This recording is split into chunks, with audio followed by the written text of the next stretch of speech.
Hey YouTube, it's MIgardener, and today I'm going to be showing you how to do something super fun, super easy, and super cheap that's great for your garden and does not cost you a ton of money. And today that's going to be how to make an easy weed tea. Now, weed tea has been used for a long time. A lot of people in England have been using it with nettles.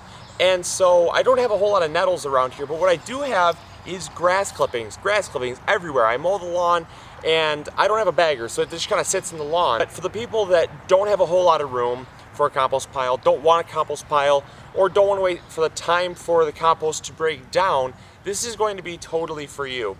And even if you do have a compost pile, it's going to be great for you because it's got a really quick return. And that's simply because grass or other weeds can actually be used and put into water, kind of like a soupy water, and that will actually extract the nutrients, the nitrogen and stuff out of the weeds or grass, whatever material you're using, and actually go into the water, and then you can water your plants with it, and it's going to give you a very quick boost. Now, basically what I've been doing is just kind of looking up some plants for you guys that are going to be very beneficial that you can find around your garden. Now, if you do have nettles, nettles are a great way to make a nettle tea. You can simply just throw some nettles in some water, let it set for a couple days, and then there you go, you have a great nettle tea. But what about the people that don't have nettles? Simply put, grass. Grass is a great source of nitrogen. It's green. Nitrogen means green. So if you have anything that's green, you're going to be able to get some nitrogen out of it. But grass is so abundant that it's going to be impossible for you guys not to have success with this. Now what you do is you just take some grass, throw it in a bucket, similar to the nettles, and then you just mix it up about once every 2 days, once every 3 days, and then at the end of 3 or 4 days, you should have a great weed tea for you to use. Another thing that's great is dandelions. Dandelions take nutrients from the soil that not everything can gather, and they actually are stored in the leaves. And then once you break those up, you can put those in a tea as well. Or you can even combine stuff. Put your nettles, your grasses, and your dandelions together. One more thing that I thought I would mention is clover. Clover is a great thing. If you have lots of clover around, use clover. It's going to be the best out of anything. Clover is really high in nitrogen. It also is nitrogen fixing, and it also has those beneficial nutrients that your garden is going to love. One more thing is, a lot of people are probably going to ask, is it just for nitrogen or do I get anything else? You do get other things. That's the best part about this. When you take a leaf, whether it be a weed or a blade of grass, anything has plant cells in it. And plant cells are made up of all the nutrients required to grow. So you got nitrogen, you got your phosphorus, you got your potassium, you got those things. But then there's also things that are in the plant cell that make up the plant cell, like calcium. So if you water your tomatoes, you're gonna have a great calcium source to prevent blossom end rot. So it's not just for nitrogen. It's gonna be a great all-around tea that you're gonna be able to water your garden with, and it's gonna be very beneficial as well, and you can get to use your yard scraps. So it's a win-win situation. So come with me and I'll show you guys how to make your weed tea. It's really simple. I think you guys are gonna like it. All right, so you got your bucket. I just got some regular old grass clippings in here. Now you do wanna make sure that most of your grass clippings are green.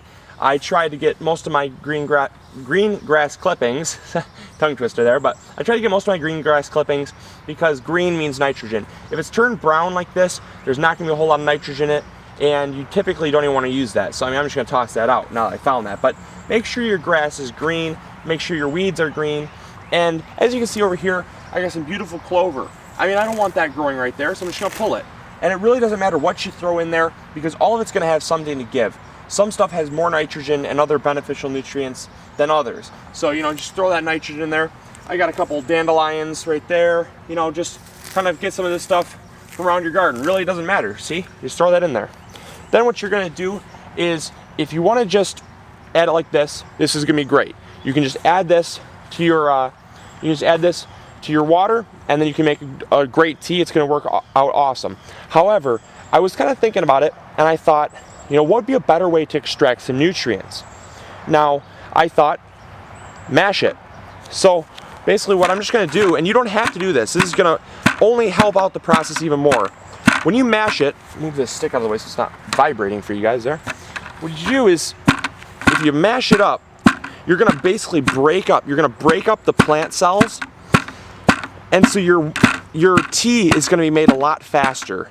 So you're gonna kind of get like a little bit of a wetness, because when you break up the plant cells, it's gonna let out that water, and in that water is also gonna contain nutrients, and it's also gonna be able to leach into the water a lot quicker. So this is again optional, and you don't have to use a bat. Just anything will work. I just chose a bat because it was round and you could use it fairly simple, but you know, a hammer, sledgehammer would work.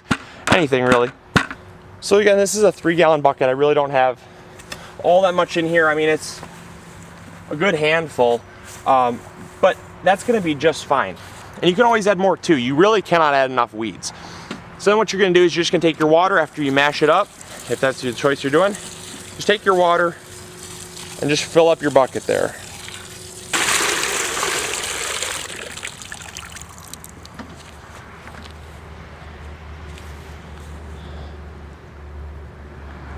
All right, so now that you got your water in there, you're just gonna take this every once in a while and just stir it up. Every 1 to 2 days, just gonna stir it up.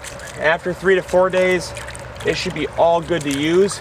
You got a great, easy, simple, fun way to feed your garden and to use your scraps around the garden without having a compost pile or waiting for things to break down in a compost pile.